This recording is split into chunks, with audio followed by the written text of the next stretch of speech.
Okay. Okay. Hey, Maria. Hello. So I'm gonna ask you a few questions. Okay. Just gathering information about your job. Yeah. Can you tell me your job title?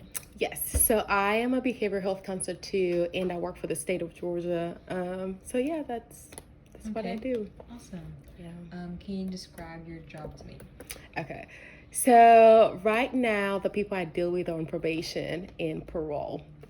So the state sends them to us, Department of Community Supervision, and all we do is come to them and try to get them back on track to make the right decisions and hopefully stay out of jail.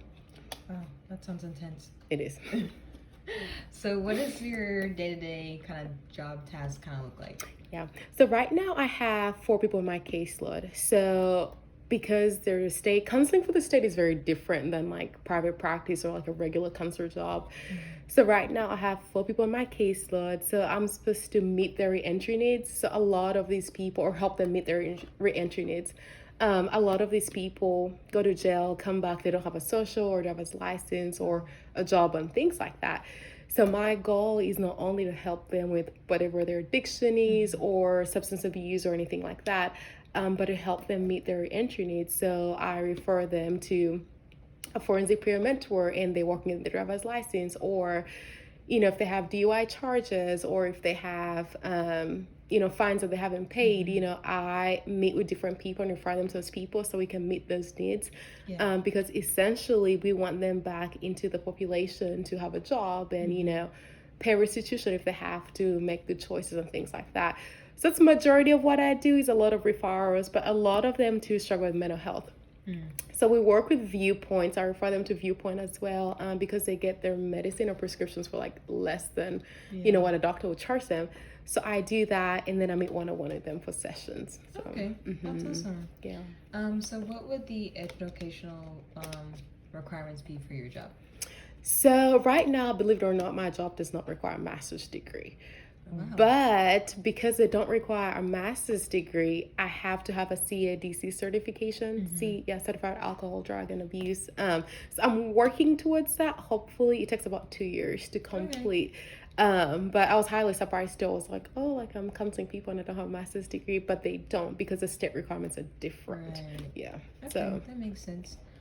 Could you talk about maybe some of the positive sides of your job and maybe some more negative sides? Positive side, I think, is when so because they're mandated by the state, we have to drug screen them randomly. So let's say like one of my patients, one of his drug of choice is cocaine. So they don't know when we drug screen them. So they come in, somebody has to drug screen them. We look at the results, and all these different things. So I think seeing negative drug screens is like a positive, because addiction is not easy to like let go. And if you've been in jail, coming out of jail, surrounded by peer pressure and things like that, it's easy to get influenced back into that. I have some patients that are addicted to meth, alcohol and things like that. So every time I get a negative drug screen that's on my caseload, like I celebrate, because that's a win. Right, absolutely. So it's a positive. Another positive would be when they meet their reentry needs.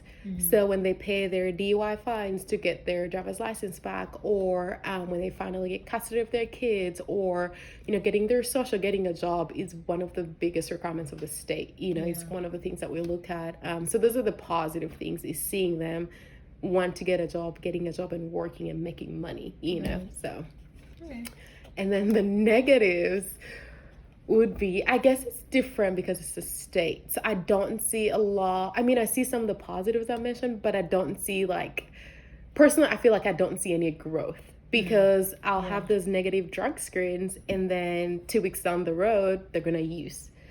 And we have to sanction them because they're state mandated, or they're mandated by the state to report to us. So those are some of the negatives. It's like you don't see a lot of growth.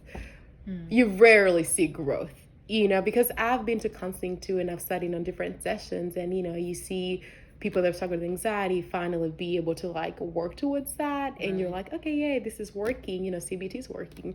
But then with this, it's like one day you'll be at 90%, the next day you move back. So it's very Yeah. hard because of just the patient population that I work with. So, For sure, yeah, totally could see that. and the hours are long. Oh yeah, what about your hours? How long are they? So I work Monday through Friday, 8 to 4:30, but Yeah. sometimes I have to sit till 5 or sometimes 6, you know. And if they're in crisis, you know, they have my cell phone number or my work state phone number, so they call that and things like that. Yeah. So it's not like you leave work at work. It's like Right. it follows you everywhere. That can be Yeah. really stressful for Yeah. sure. Yeah. So, would you recommend this job for high schoolers or possibly college students, like later on? Not high schoolers, because I feel like I just turned 26 and it is a lot mentally. The job is mentally taxing, I'm not gonna lie. Because the things you're dealing with, because of the people that have been in prison. So not only are they dealing with substance abuse, you know, they have charges on their account, and some of these charges could be triggering to some people. You know, some of these charges are not things that you want to hear or deal with or things like that. So it is mentally taxing, and I feel like I'm learning and growing every single day, but I have to literally compartmentalize so I don't take that stuff home with me. So I don't think I wouldn't recommend to a high school, and plus I wouldn't have a bachelor's in high school. Right. College, yes, but I feel like having my master's degree helped a little bit.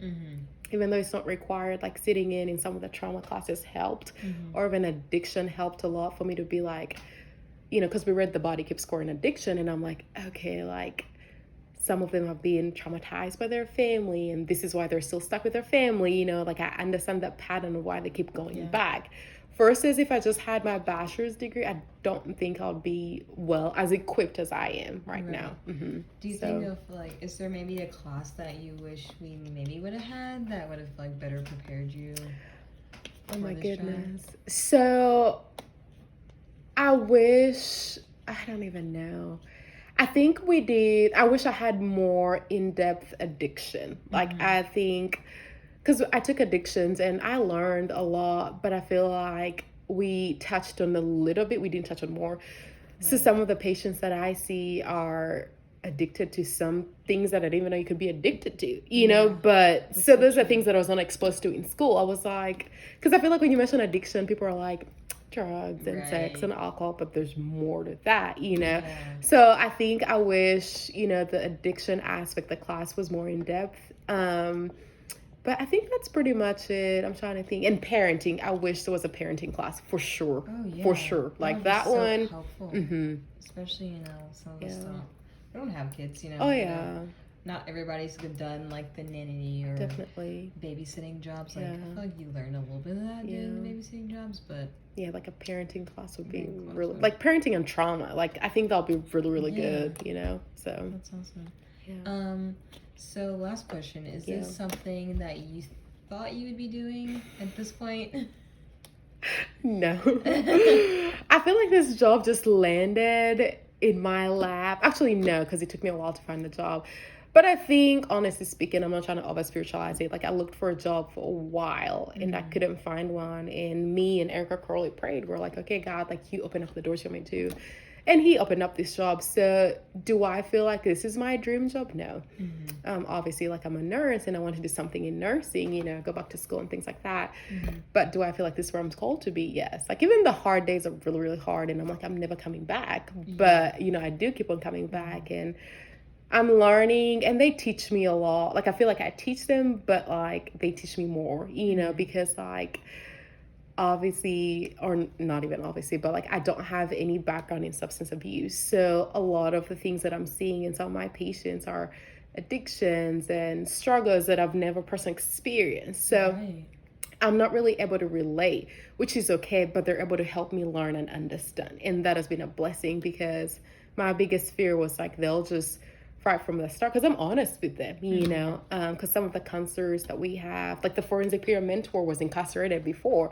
So they're able to relate to her more because she's been in jail, and does that make sense? Versus me that's straight out of college, you know? So I think, so. Well, that's pretty cool how you are looking for a job and then Lord just kind of opened this one up for you. So that's really awesome. So thank you for letting me interview Thank you.